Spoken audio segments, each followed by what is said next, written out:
Hai sahabat budaya, kita kembali lagi di Siniar Kata Budaya. Kata siapa? Siniar resmi dari Direktorat Pelindungan Kebudayaan. Sebelumnya saya mau mengucapkan Sugeng Enjing, Sugeng Siang, dan Sugeng Daluh untuk teman-teman sahabat budaya di rumah yang sedang menonton Siniar ini. Nah, pasti teman-teman sahabat budaya bertanya-tanya nih, kenapa sih kok saya tiba-tiba menggunakan bahasa Jawa?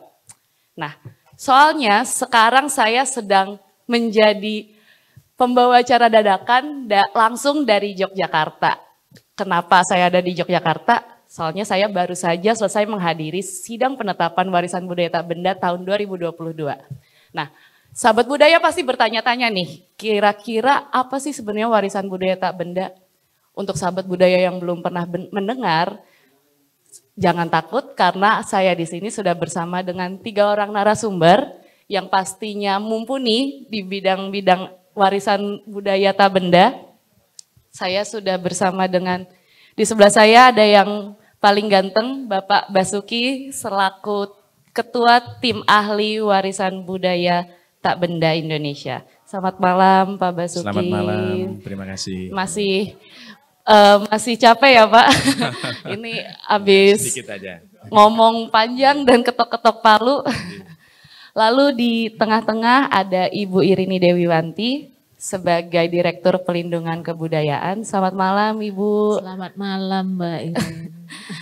Lalu di sebelah kiri ada Ibu Dian Laksmi Pratiwi sebagai Kepala Dinas Kebudayaan Daerah Istimewa Yogyakarta yang tahun ini menjadi tuan rumah dari sidang penetapan warisan budaya tak benda. Selamat malam Ibu Dian. Sugeng Dalu Mbak.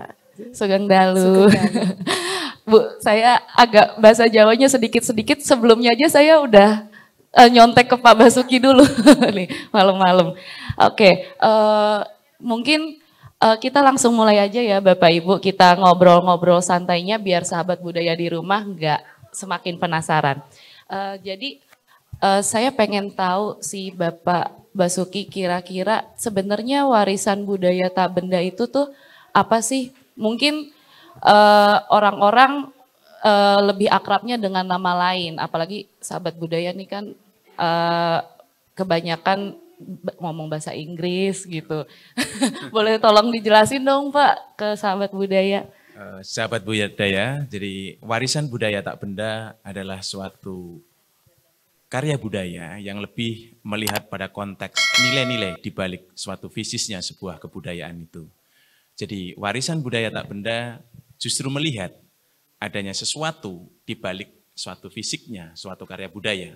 Ada aspek pengetahuan, ada aspek koridor makna nilai, kemudian ada tatanan, ada tuntunan, dan lain sebagainya.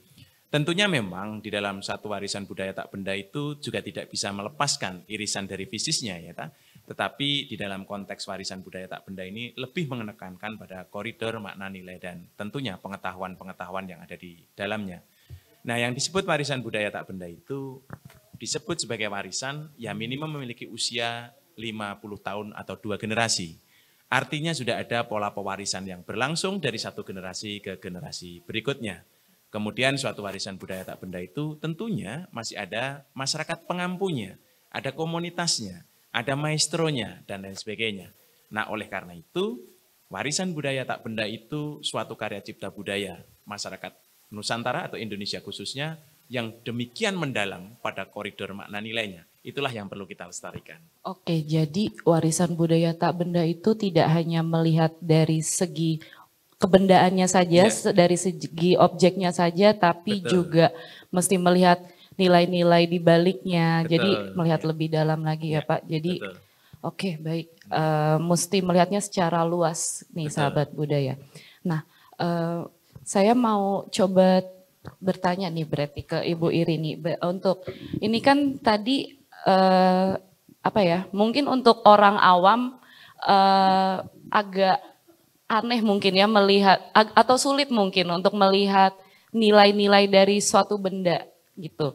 Nah, lalu untuk melakukan hal yang sulit seperti itu dari Direktorat Pelindungan Kebudayaan kira-kira seperti apa Bu upaya untuk perlindungan dari warisan budaya tak benda ini?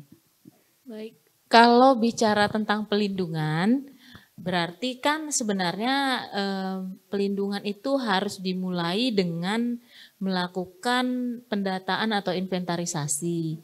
Karena kalau kita tidak melakukan inventarisasi atau pencatatan gitu ya, bagaimana kita mau tahu bentuknya apa, namanya apa. Namanya juga kadang-kadang ada nama yang secara umum, ada nama lokal gitu ya, menyebutkan sebuah karya budaya.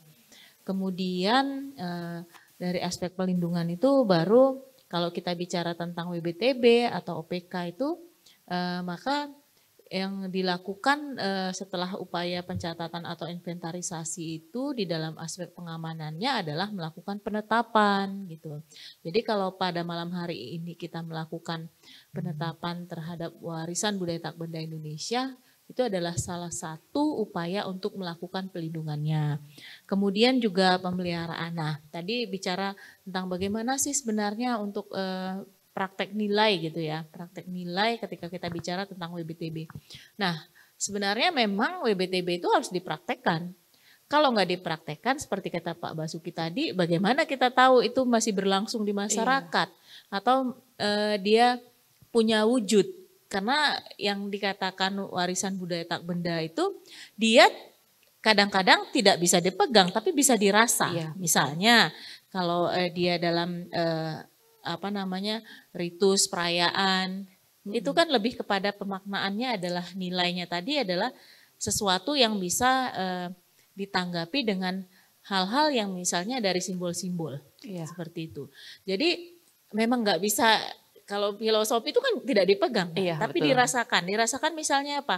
Oh ternyata kenapa kok ada kata pantang? Oh ternyata untuk supaya menjaga keberlangsungan dari alam semesta misalnya seperti itu. Jadi memang itu harus dipraktekkan. Kalau nggak dipraktekkan kita nggak tahu wujudnya seperti apa sih gitu. Karena namanya juga warisan budaya tak benda. Betul. Nah misalnya kalau tarian gitu. Tarian itu kan bisa dirasakan keindahannya gitu. Terus apakah dia tidak benda? Ya penarinya itu manusia. Aksesorisnya benda. Tetapi dia kalau misalnya udah berlalu ya artinya si penari ini hilang di belakang panggung, itu kan udah gak bisa dilihat lagi gitu. Tapi tetap tentunya jadi bisa dirasakan, bisa dinikmati dan tentunya makanya sekali lagi cara pelindungannya adalah dengan menghadirkan ekspresi-ekspresi dari semua warisan budaya tak benda tersebut gitu. Nah itu upaya-upaya kita untuk melakukan pelindungannya jadi dalam konteks penyelamatannya dan satu lagi yang terakhir yaitu melakukan pendokumentasian dan menginformasikan kepada masyarakat. Jadi ini adalah rangkaian upaya untuk melindungi dari warisan budaya tak benda tersebut. Biar tidak hilang jadi tetap harus dilakukan langkah-langkah tersebut dan tentunya harus tetap dilakukan oleh masyarakat pemilik tradisi tersebut ya Ibu ya. Berarti kan kita nih jadi sahabat budaya nih spill sedikit nih. Malam ini kami di sini di Yogyakarta baru saja melaksanakan sidang penetapan warisan budaya tak benda di tahun 2022 dan kurang lebih ada 200-an ya, 200-an karya budaya yang sudah ditetapkan dari hampir semua provinsi di seluruh Indonesia. Nah, sejauh ini tuh ternyata udah banyak banget warisan budaya karya budaya yang telah ditetapkan, ada sekitar 1.528 warisan budaya tak benda yang sudah ditetapkan. Nah, saya mau tanya-tanya lagi, kira-kira di tahun ini nih Pak Basuki, selama perjalanan dari berbagai proses yang panjang, dari awal tahun hingga akhir tahun, kira-kira ada karya budaya apa yang menarik, tapi mungkin banyak juga ya Pak. Susah juga nih Pak, kayaknya pertanyaannya nih. Boleh di sharing-sharing sedikit ke sahabat budaya. Jadi begini, kita mesti mendudukkan suatu karya cipta budaya itu sebagaimana porsinya. Kita tidak bisa mengatakan satu karya cipta budaya itu lebih baik atau lebih buruk, lebih sederhana atau lebih rumit, tidak. Tapi kita mesti melihat warisan budaya tak benda itu dalam konteks dan perspektif masyarakat pengampunya. seringkali tampak sederhana, tapi di balik kesederhanaan itu ada suatu norma-norma, nilai-nilai, dan mungkin ada tatanan-tatanan yang sangat mendalam. Nah, disinilah yang sebetulnya kita mesti mendudukkan suatu warisan budaya tak benda itu dalam perspektif konteksnya tadi. Nah, disinilah yang kemudian kita mesti pahami betapa kayanya atas warisan budaya tak benda di masyarakat Indonesia ini, dari Sabang sampai Merauke ya. Artinya disinilah yang sebetulnya ada satu proses pembelajaran. Dengan keanekaragaman suatu karya cipta budaya, disitulah kita juga belajar untuk bagaimana kita menghormati, mengenal, mengerti berbagai warna budaya itu dalam konteks masyarakat pengampunya. Nah, disinilah yang sebetulnya hampir semua karya cipta budaya kita itu tentunya sangat menarik. Ya. Oke, jadi memang kalau misalkan kita nggak usah jauh-jauh deh kebetulan saya tinggal di daerah Jabodetabek, Pak. Saya nggak perlu terlalu jauh ke luar daerah Jabodetabek. Memang ketika saya main di sekitar daerah DKI Jakarta, Jawa Barat, itu memang terus main iseng ke Setu Babakan gitu. Misalkan memang menarik banget. Padahal saya tinggal di Jakarta gitu. Tapi ternyata saya banyak gak tahu nih tentang budaya-budaya Jakarta. Kira-kira sahabat budaya udah tahu belum apa aja nih karya-karya budaya dari daerah-daerahnya. Sehingga gimana, dalam konteks penetapan ya dari tahun ke tahun itu yang ditetapkan itu bukan berarti itu yang terbaik kemudian yang tidak ditetapkan itu tidak baik. Bukan begitu. Cara kita memahaminya adalah ketika penetapan suatu warisan budaya tak benda itu adanya satu kriteria-kriteria mengenai isian borang terkait deskripsinya, aspek historiknya, apakah sudah mengungkapkan pada persoalan nilai-nilainya, bagaimana videonya, fotonya, keberlangsungan masyarakatnya, dan lain sebagainya. Jadi pada intinya suatu warisan budaya tak benda itu belum ditetapkan bukan berarti sederhana atau buruk, tidak. Tapi barangkali usulan di dalam borang itu belum mencerminkan dan mewakili berbagai konteks yang ada di dalam warisan budaya tak benda yang diusulkan. Oleh karena itu, warisan budaya tak benda yang pada saat ini mungkin belum bisa ditetapkan, bisa juga diusulkan pada tahun-tahun yang akan datang. Tentunya memenuhi beberapa kriteria, salah satunya ya adalah memiliki pewarisan minimum 2 generasi atau setara 50 tahun. Oke, baik. Saya mau tanya-tanya ke Ibu Dian, kalau di Yogyakarta sendiri Bu, sejauh ini sudah ada berapa karya budaya Bu yang sudah ditetapkan sebagai warisan budaya tak benda Indonesia? Kalau DIY kita sudah punya 134, tambah malam ini 21, berarti 150.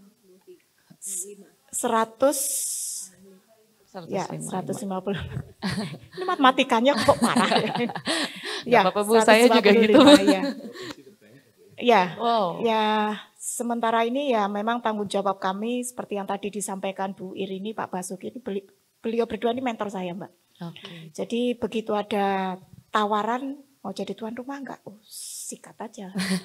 Karena ini kalau daerah istimewa Yogyakarta itu hal-hal yang tak benda itu tidak terlalu asing.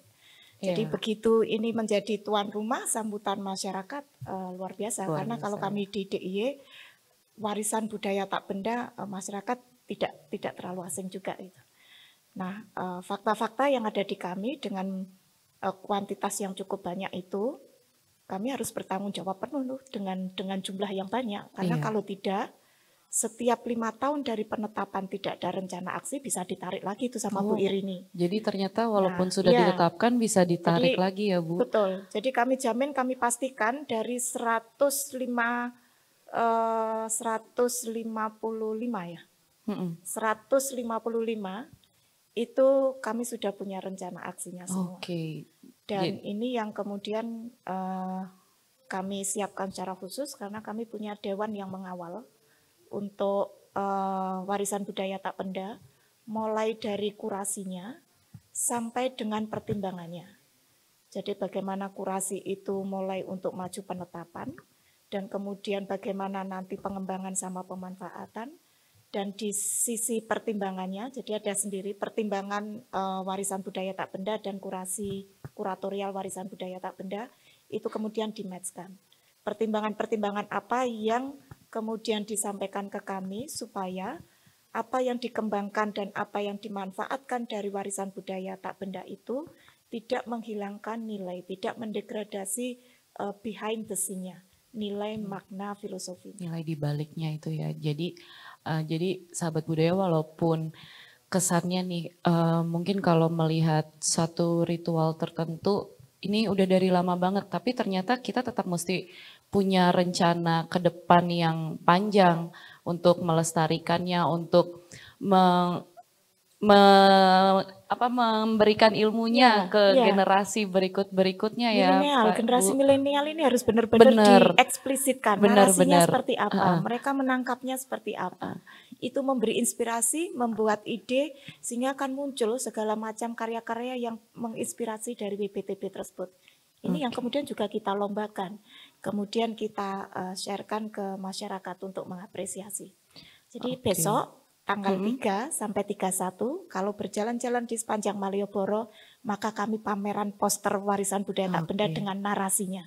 Siap. Kalau tidak kenal maka tidak sayang. Jadi harus tahu dulu untuk kemudian bisa mengapresiasi. Nah ini untuk sahabat budaya yang lagi healing-healing jalan-jalan di Yogyakarta, jangan lupa mampir-mampir jalan-jalan di Malioboro lihat pameran. Udah diundang langsung sama Ibu Dian.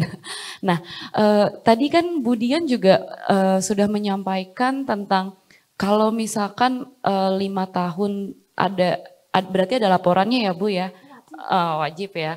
Nah tiap berapa tahun sekali akan memberikan laporan, lalu nanti kalau tidak memenuhi kriteria tertentu ada konsekuensi untuk dicabut. Nah saya jadi mau tanya ke Bu Irini nih Bu, berarti kalau selain konsekuensi dicabut itu, untuk karya-karya budaya yang misalkan sudah mungkin bukan tidak lestari ya, tapi maestronya sudah meninggal, masih belum menemukan penerusnya, itu kira-kira apa yang harus dilakukan Bu sama masyarakat pemilik budayanya? Iya, untuk menjaga keberlanjutan dari sebuah warisan budaya tak benda, pastinya pertama semua praktek-praktek atau ekspresi dari budaya itu harus dihadirkan, dilakukan. Kemudian dalam pewarisannya, maestronya itu kan harus tentunya transfer knowledge ya, kepada generasi selanjutnya. Jadi makanya ya diharapkan tentunya kita di Ditjen Kebudayaan itu juga ada kegiatan yang namanya belajar bersama maestro kan. Nah itu adalah tentunya dalam rangka transfer knowledge tadi. Jadi si maestro ini akan mengajarkan, ya dia bidangnya apa misalnya gitu, tradisi lisan, musik atau apa, mengajarkan kepada generasi muda ya, anak-anak muda yang berminat mendaftar di BBM, kemudian belajar bersama maestro itu ya di kediaman maestro atau mungkin di satu tempat yang ditentukan. Nah ini karena ini di Direktorat PTLK ya, bukan di tempat kita, tapi itu adalah salah satu upaya kita untuk bagaimana supaya ini ada regenerasi seperti itu Mbak. Jadi memang yang pertama menghadirkan atau melakukan ekspresi budaya, kemudian yang kedua adalah dengan tetap kita ada transfer pengetahuan dari maestro ataupun orang-orang yang memang paham tentang kebudayaan tersebut, tentang WBTB tersebut, sehingga ini berkelanjutan. Jadi ada regenerasi. Ini dua hal ini yang paling penting.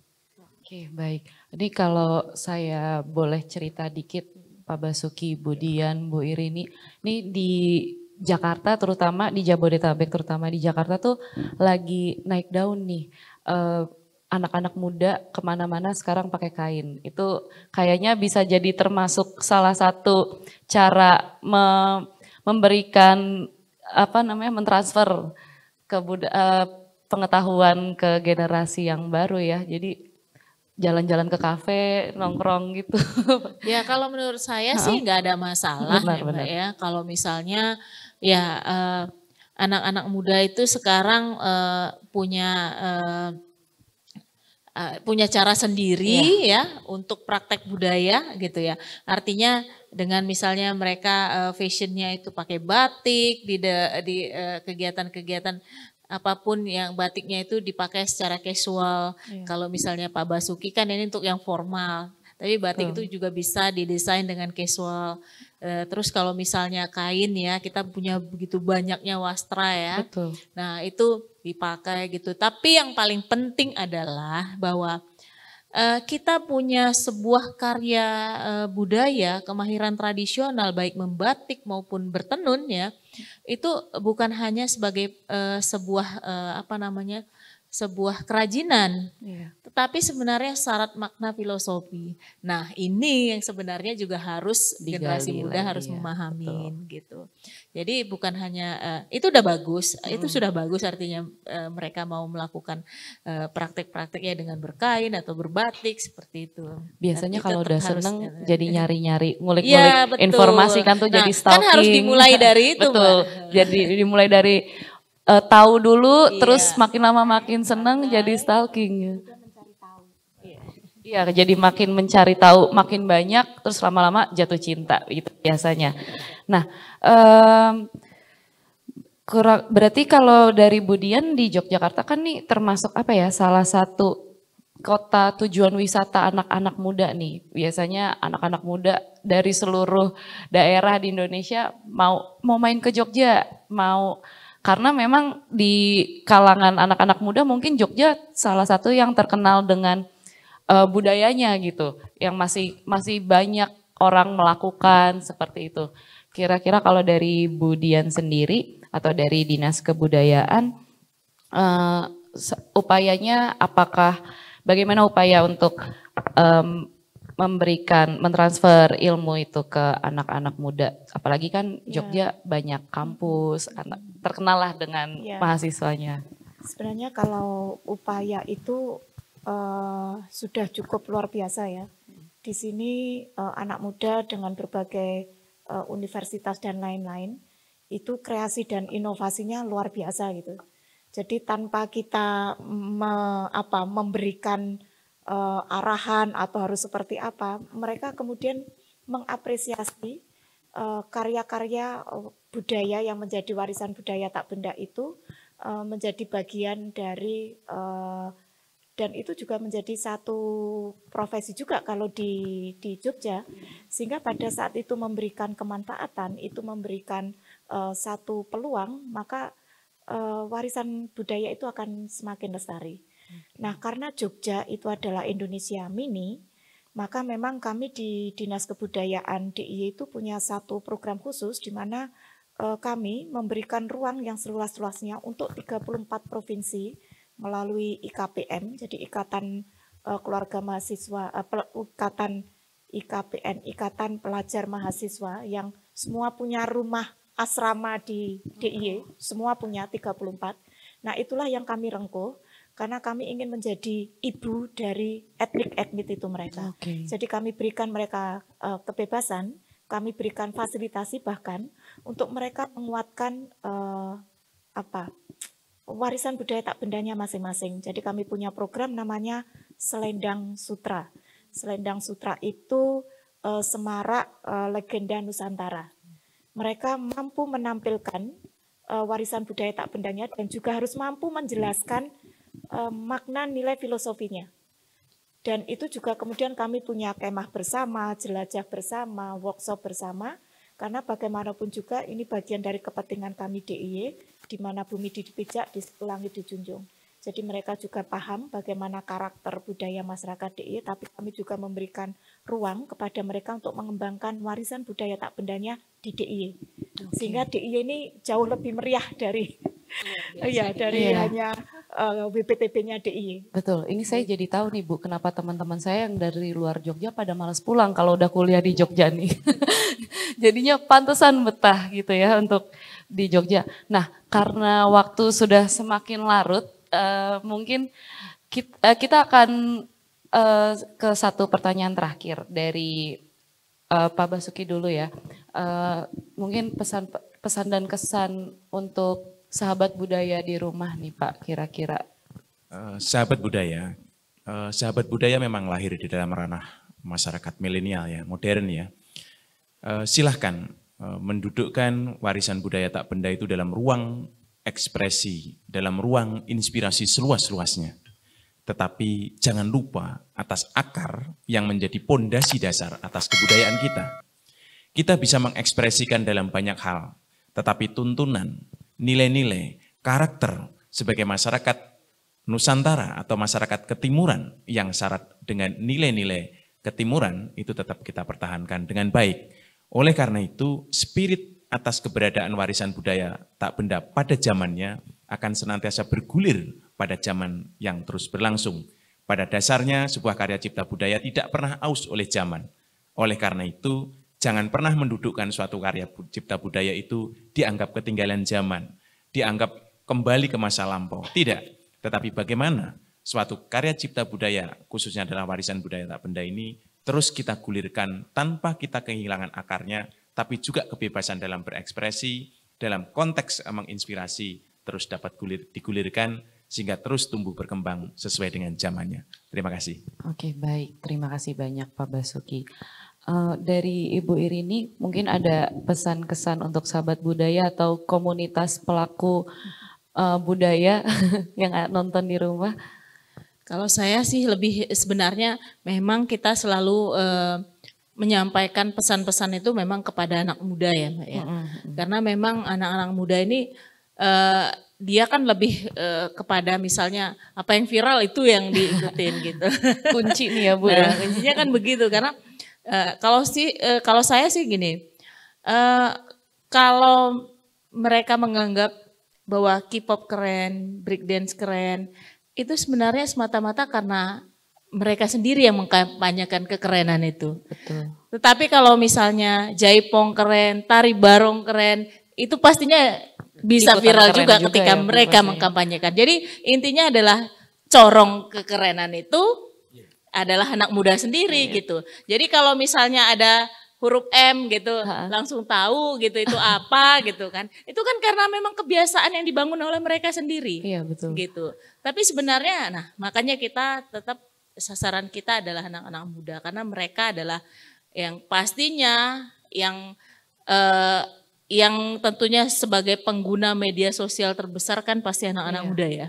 Betul. Dan kalau mau memviralkan apapun pasti dari mereka-mereka. Jadi kita ayo bersama-sama viralkan budaya kita untuk tetap lestari, untuk bisa menjadi keren seperti juga tentunya budaya pop lainnya.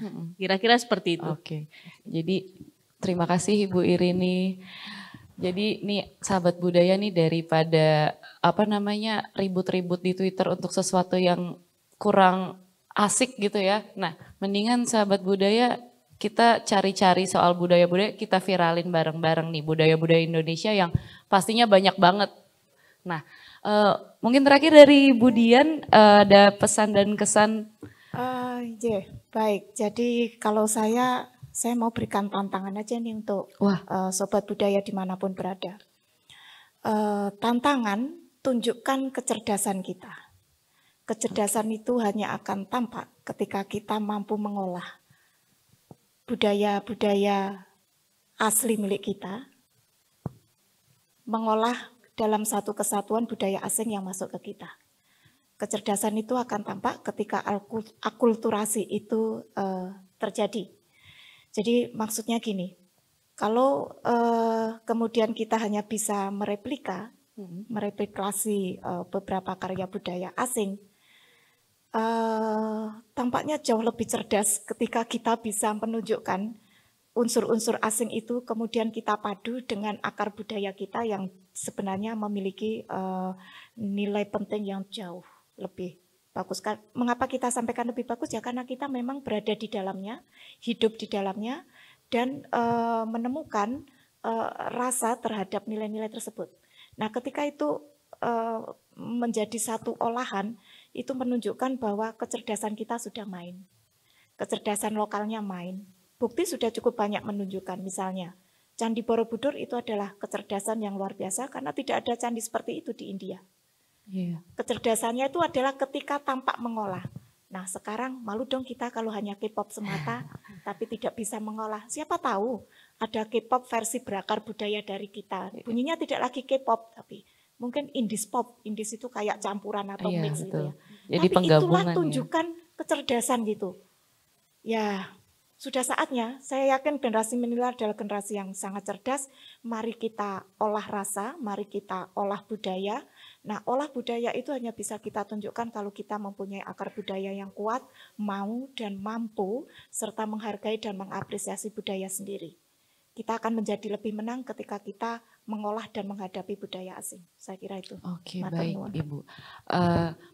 Nah, jadi nih sahabat budaya, kalau misalkan sahabat budaya masih punya sudut pandang kalau budaya-budaya Indonesia itu kuno segala macam, nanti dulu. Nah, namanya budaya itu pasti akan terus berubah ya Pak, akan bersifat dinamis, bisa mengikuti zaman, tapi kita memang mesti harus melihat nilai-nilai di balik budaya-budaya tersebut. Jadi kita bisa lebih tahu, lebih paham, dan tentunya kita bisa memberikan ilmu kita nanti ke anak cucu kita. Kalau mau dicampur-campur mungkin boleh, atau misalkan mau tetap seperti sebelum-sebelumnya juga nggak masalah. Itu akan kembali lagi ke masyarakat pemilik budayanya nantinya. Nah, tapi yang perlu sahabat budaya ingat, apapun budayanya itu tidak ada yang lebih bagus, semuanya sama-sama keren, sama-sama bagus, sama-sama punya keunikannya masing-masing. Kalau misalkan sahabat budaya main-main ke satu tempat, jangan lupa untuk terus menjaga budaya yang berlaku di tempat tersebut, di mana bumi dipijak, di situ langit dijunjung ya sahabat budaya. Oke, sekian dulu Bapak Basuki, Ibu Irini, Ibu Dian, terima kasih banyak untuk bantuannya. Sugeng Dalu Pak, baru bisa dikit bahasa Jawanya. Nah, sahabat budaya, kita sudah sampai di akhir siniar Kata Budaya Kata Siapa, edisi sidang penetapan warisan budaya tak benda Indonesia tahun 2022, edisi khusus nih. Sebelumnya, tapi sahabat budaya jangan lupa untuk ikuti kami di media sosial, Instagram, Facebook, dan Twitter @lindungibudaya, dan subscribe YouTube kami serta TikTok kami di Pelindungan Kebudayaan. Terima kasih sahabat budaya, selamat malam, Sugeng Dalu.